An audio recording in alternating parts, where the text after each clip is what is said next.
بسم اللہ والصلاة والسلام علی رسول اللہ، اما بعد۔ یہ صفحہ نمبر ہے 290، آیت نمبر ہے 83 اور 84۔ اعوذ باللہ من الشیطان الرجیم،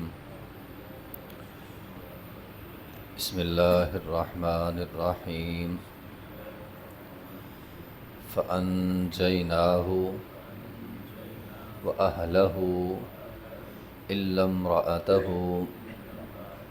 كَانَتْ مِنَ الْغَابِرِينَ وَأَمْطَرْنَا عَلَيْهِمْ مَطَرًا فَانظُرْ كَيْفَ كَانَ عَاقِبَةُ الْمُجْرِمِينَ۔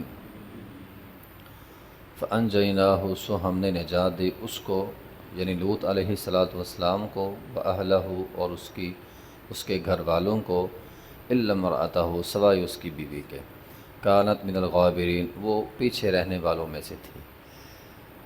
وَأَمْطَرْنَا عَلَيْهِمْ مَطَرًا تو بھیجا ہم نے ان پر پتھروں کی بارش، فَانظُرْ پس آپ دیکھیں، كَيْفَ كَانَ عَاقِبَةُ الْمُجْرِمِينَ کیسا تھا انجام جرم کرنے والوں کا۔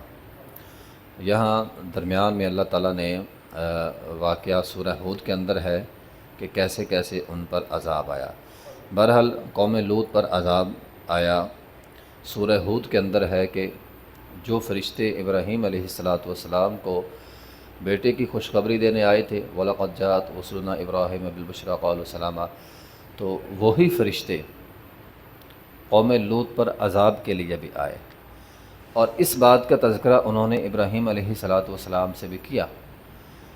اب ابراہیم علیہ السلام کے سامنے جب یہ تذکرہ ہوا کہ ہم تو قوم لوط کو تباہ کرنے جا رہے ہیں، انہیں اپنے بیٹے کی خوشی بھول گئی، یجادلونا فی قوم لوط، انہوں نے فرشتوں سے جھگڑا شروع کر دیا کہ آپ قوم لوط کے پاس نہ جائیں، اور پھر اللہ تعالیٰ سے سفارش بھی کی۔ لیکن قرآن کے اندر ہے کہ اللہ تعالیٰ نے کہا یا ابراہیم اعرض عن ھذا، یہ آپ کا معاملہ نہیں ہے۔ تو اس سے پتہ یہ چلتا ہے کہ اگر اللہ مالک ہے اور اگر وہ سفارش قبول نہ کرے تو کسی نبی کی بھی نہ کرے، تو خالق مالک اللہ ہے۔ کل قیامت کے دن بھی ایسا ہی ہوگا، اللہ کی مرضی کے بغیر کوئی نہیں سفارش کر سکے گا۔ اب دیکھیں ابراہیم علیہ السلام جلیل القدر پیغمبر ہے، انہوں نے سفارش کی، لیکن کہا نہیں یا ابراہیم اعرض عن ھذا، یہ آپ کا معاملہ نہیں ہے۔ تو فرشتے لوط علیہ السلام کے پاس گئے، انسانی شکل میں گئے، بطور مہمان گئے، اور اس بات کی خبر جب قوم کے ہوئی، وجاءہ قومہ یہرعون الیہ، دوڑے دوڑے آ گئے۔ من قبل کانوا یعملون السیئات، وہ برے عمل کرتے تھے، بدفعلی کرتے تھے مردوں کے ساتھ، تو اب وہ بھاگے بھاگے آئے اور کہا ہمیں پتہ چلا ہے کہ آپ کے پاس مہمان ہے۔ اور اس سے قبل بھی وہ ایسا ہی کرتے تھے، قوم لوط کا جب بھی کوئی ان کے پاس مہمان آتا تو یہ بھاگ کر سارے آ جاتے کہ ہم نے تو اپنی جنسی لذت پوری کرنی ہے، اپنے مہمانوں کو ہمارے حوالے کرے۔ تو لوط علیہ السلام نے بڑا سمجھایا لیکن وہ نہ مانے، حتیٰ کہ انہوں نے یہ بھی کہا وَلَا تُخْزُونِی فِی ضَیْفِی أَلَیسَ مِنکُم رَجُلٌ رَشِیدٌ، اور تم میں کوئی عقل مند آدمی نہیں ہے، اور بھئی میرے مہمان ہیں، جب بھی کوئی مہمان آتا ہے تم بھاگ آتے ہو۔ تو پھر انہوں نے قرآن کے اندر ہے، سورہ ہود کے اندر ہی ہے کہ انہوں نے کہا یہ ایک قوم کی بیٹیاں ہیں، ٹھیک ہے، تو ان کے ساتھ نکاح کرو، تمہاری بیویاں ان کے پاس جاؤ۔ وہ کہنے لگے اے لوط تو جانتا ہے، قالوا لقد علمت ما لنا فی بناتک من حق، ہمیں ان عورتوں میں کوئی دلچسپی نہیں ہے، ہم نے اپنی لذت مردوں کے ساتھ پوری کرنی ہے۔ محترم بھائیو، یہ قرآن نے نقشہ قوم لوط کا کھینچا ہے، لیکن آپ ذرا تھوڑا سا ہمارے معاشرے میں نظر دوڑائیں۔ میں آج کے زمانے کی بات کرنے لگا ہوں، آج بھی جس کو یہ غلاظت لگ گئی ہے، جو ہم جنس پرستی کا شکار ہو چکا ہے، آپ اس کا بعد میں نکاح بھی کر دے رہا، وہ بیوی نہیں رکھتا، یا پھر بیوی سے بھی وہ اسی کام کا مطالبہ کرتا ہے، لواطت کا ہی مطالبہ وہ بیوی سے بھی کرے گا، اگر نہیں تو طلاق ہو جائے گی۔ یہ آج کے زمانے میں ایسے بہت سارے کیس ہیں، جس کو مرد کے ساتھ کی عادت پڑ گئی، اب اس کا سکون نکاح کے اندر بھی نہیں ہے۔ یہ ایسے نہیں انہوں نے بات کی ہے قوم لوط نے کہ ہمیں دلچسپی نہیں ہے عورتوں میں، واقعی اس آدمی کو دلچسپی رہتی نہیں ہے عورتوں میں، اس کا آپ نکاح کر دیں طلاق ہو جائے گی بعد میں۔ آج طلاق کی ایک جو شرح بڑھ گئی ہے، اس میں ایک وجہ یہ بھی ہے کہ لڑکوں کو لڑکوں کے ساتھ بدفعلی کی عادت پڑ گئی، بعد میں نکاح کر دیا، وہ کہتے نہیں، یا پھر بیوی سے بھی وہی مطالبہ ہوتا ہے، اگر نہیں مانا تو طلاق ہے، تو یہ غلاظت ہے۔ قال لو ان لی بقوۃ او آوی الی رکن شدید، سورہ ہود کے اندر ہے کہ لوط علیہ السلام نے کہا کاش میرے پاس کوئی مضبوط جماعت ہوتی، کوئی خاندان ہوتا جو میرا دفاع کرتا۔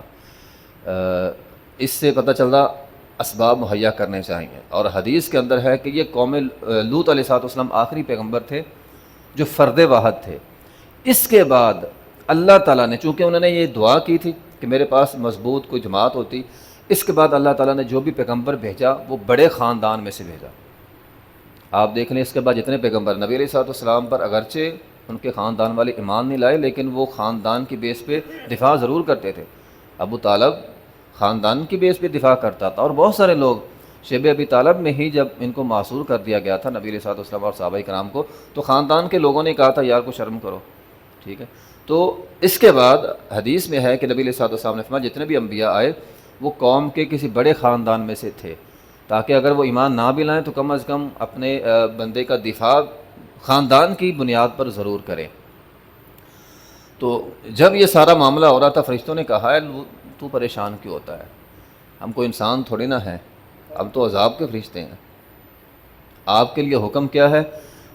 ایک بات آپ یہ یاد رکھیں، لن یصلوا الیک، یہ آپ کی طرف نہیں آ سکتے، نمبر ایک۔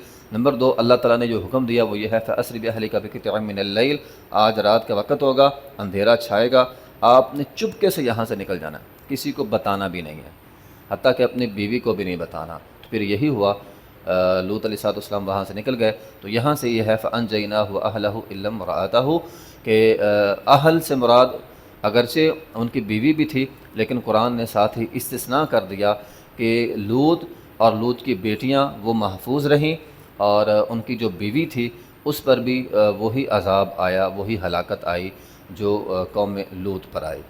اب کیوں بیوی ساتھ کیوں تباہ ہو گئی؟ اب دیکھیں وہ بذات خود بری نہیں تھی، لیکن قوم کو سپورٹ کرتی تھی، قوم کو سہولت فراہم کرتی تھی۔ اب یہ جو فرشتے آئے، خبر قوم کو کس نے دی؟ بیوی نے دی۔ یہ ہمارے لیے کتنا بڑا پیغام ہے۔ بعض لوگ کہتے ہیں میں برائی تو نہیں نہ کرتا، بھئی تو سہولت کاری کرتا ہے۔ آج کے زمانے میں آپ غور کریں، نوجوانوں میں اگر کوئی لڑکا اس طرح برا ہے، اس کے بہن بھائی اس کا ساتھ دیں گے یا پھر سہولت کاری کریں گے، روکیں گے نہیں۔ وہ کیوں ایسا کام کرتی تھی؟ وہ کہتی تھی یہ میرے لوگ ہیں، میں اپنے لوگوں کو سپورٹ کرتی ہوں۔ آج کے زمانے میں کوئی بھی گناہ، یہ بے حیائی ہے یا کسی بھی قسم کا کوئی بھی گناہ ہے، بہن بھائیوں کو سب کو پتہ ہوتا ہے کہ ہمارا یہ بھائی ایسا کام کر رہا ہے، لیکن اسے سپورٹ کی جاتی ہے۔ تو قرآن کے اس فیصلے کے تحت سپورٹ کرنے سے، سہولت دینے سے وہی جرم ملتا ہے، وہی سزا ہے، وہی عذاب ہے۔ آپ نے اگرچہ وہ کام کیا نہیں ہے، لیکن آپ نے گناہ کرنے والے کو سہولت فراہم کی ہے، تو آپ کے نامہ اعمال میں، کھاتے میں وہ گناہ پڑ گیا۔ آپ یہ نہ کہیں کہ میں نے کون سا بدکاری کی ہے، میں نے زنا تو نہیں کیا، بھئی تو نے سہولت فراہم کی ہے۔ اب وہ بذات خود بری نہیں تھی، لیکن چونکہ قوم کو سپورٹ کرتی تھی کہ یہ میرے لوگ ہیں، بس میں نے ان کو سپورٹ کرنی ہے، تو اللہ تعالیٰ فرماتے ہیں اس پر بھی وہی عذاب آیا جو قوم لوط پر عذاب آیا۔ اس لیے گناہ کو سپورٹ نہیں کرنی چاہیے۔ تو رات کو قوم لوط علیہ السلام وہاں سے نکل گئے، فَأَسْرِ بِأَهْلِكَ بِقِطْعٍ مِّنَ اللَّيْلِ، تو قرآن کے اندر ہے کہ فَأَخَذَتْهُمُ الصَّيْحَةُ مُشْرِقِينَ، صبح صبح ان پر عذاب آیا۔ عذاب کیا؟ فَأَمْطَرْنَا عَلَيْهِمْ مَطَرًا، یہاں تو ایک عذاب کا تذکرہ ہے، لیکن قرآن کے دیگر مقامات پہ ہے فَلَمَّا جَاءَ أَمْرُنَا جَعَلْنَا عَالِيَهَا سَافِلَهَا، اس کی بستی اوپر اٹھا لی گئی، فرشتوں نے ساری بستی اوپر اٹھا کے اوپر سے نیچے ماری۔ اوپر اٹھانا، نیچے مارنا، یہ ایک عذاب تھا، بڑا بھیانک عذاب۔ دنیا میں یہ واحد قوم ہے جن کی بستی اوپر لے جا کر تباہ کی گئی، اتنا بھیانک انجام تھا۔ اور پھر اس پر سے وَأَمْطَرْنَا عَلَيْهَا حِجَارَةً مِّن سِجِّيلٍ مَّنضُودٍ، پتھر آئے، اور پتھر بھی ایسے نہیں، ان کے اوپر نام تک لکھے ہوئے تھے کہ فلاں پتھر فلاں شخص کو لگے گا، تو نام لکھ لکھ کر اللہ نے بھیجے، مُصَوَّمَةً عِندَ رَبِّكَ، اللہ تعالیٰ فرماتے ہیں ہم نے ان کے اوپر نام لکھے، فلاں پتھر فلاں انسان کو جا کر لگے گا، تو نام لکھے ہوئے پتھر آئے۔ تو اسی سے ائمہ کے اقوال بھی ہیں۔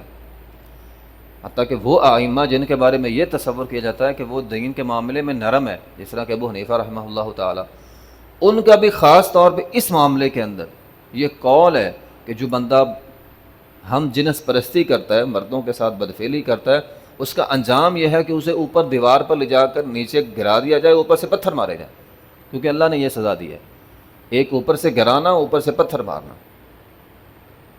تو جتنے بھی ہمارے اسلاف ہیں وہ اس بارے میں بڑے سخت ہیں، ٹھیک ہے۔ تو حتیٰ کہ بعض ائمہ تو یہ بھی کہتے ہیں کہ اگر بندہ شادی شدہ نہیں ہے اس کی بھی یہی سزا ہے، کیونکہ اللہ نے وہاں پہ تعین نہیں کیا کس کی شادی ہوئی یا کس کی نہیں ہوئی، اللہ نے سب کو تباہ کیا۔ تو ائمہ کرام لکھتے ہیں کہ جو ہم جنس پرستی کرتا ہے، مردوں کے ساتھ بدفعلی کرتا ہے، اگرچہ اس کی شادی نہیں بھی ہے، اسے دیوار پر لے جائیں، اوپر سے گرائیں، اوپر سے پتھر ماریں، اسے رجم کریں، یہ اس کی سزا ہے۔ بہرحال حدیث کے اندر کیا ہے، یہ تو ائمہ کے اقوال تھے، حدیث کے اندر کیا ہے کہ نبی صلی اللہ علیہ وسلم نے فرمایا یہ کام کرنے والا قاتل مقتول دونوں کو قتل کر دو، دونوں کو ہی قتل کر دیا جائے۔ زنا میں تو ہے نا، اگر شادی شدہ نہیں ہے تو 100 کوڑے مارے جائیں، یہاں پہ فرمایا دونوں کو جو ہے وہ قتل کر دیا جائے۔ فَأَمْطَرْنَا عَلَيْهِمْ مَطَرًا، تو اللہ تعالیٰ فرماتے ہیں ہم نے اوپر پتھروں کی بارش بھیجی۔ فَانظُرْ كَيْفَ كَانَ عَاقِبَةُ الْمُجْرِمِينَ، کیسا تھا انجام جرم کرنے والوں کا۔ تو آج یہ بستی نہیں ہے، وہ بحر مردار ہی ہے، بستی تو ساری تباہ ہو گئی اس کے اندر، تو آج بحر مردار پانی جو ہے وہ اس وقت موجود ہے۔ وآخر دعوانا الحمد للہ رب العالمین۔